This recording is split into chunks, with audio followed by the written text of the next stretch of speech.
بڑھاپا یعنی شیخ فانی، ایسا بوڑھا آدمی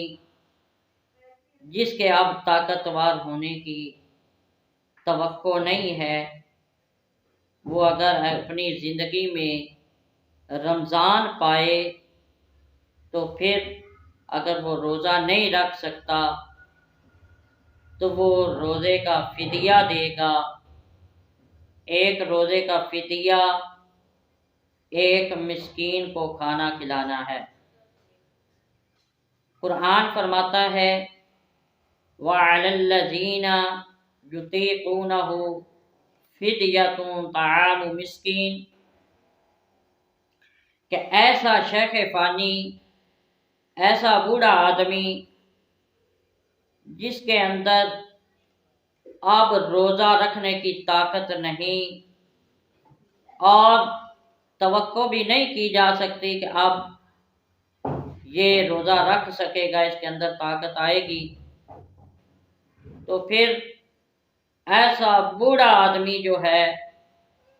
اس کے متعلق قرآن فرماتا ہے کہ وَعَلَى الَّذِينَ يُطِيقُونَهُ فِدْيَةٌ طَعَامُ مِسْكِين، کہ ایسا بوڑھا آدمی جس کے اب طاقتور ہونے کی توقع نہیں، وہ ہر روزے کے بدلے ایک مسکین کو کھانا کھلائے گا۔ لیکن قرآن اس سے آگے فرماتا ہے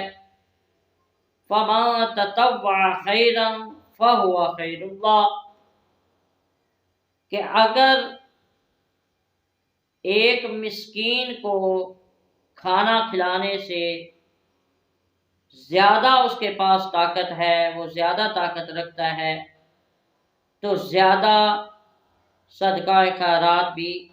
کر سکتا ہے، زیادہ فدیہ بھی دے سکتا ہے۔ جس طرح روایات کے اندر آتا ہے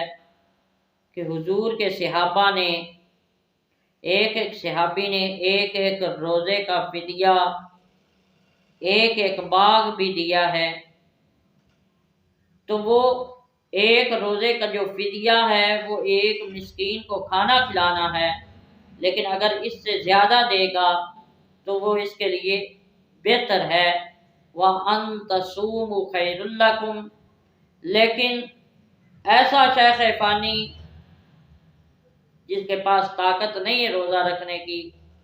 بعد میں آ گئی، تو اسے چاہیے کہ وہ روزے بھی رکھے۔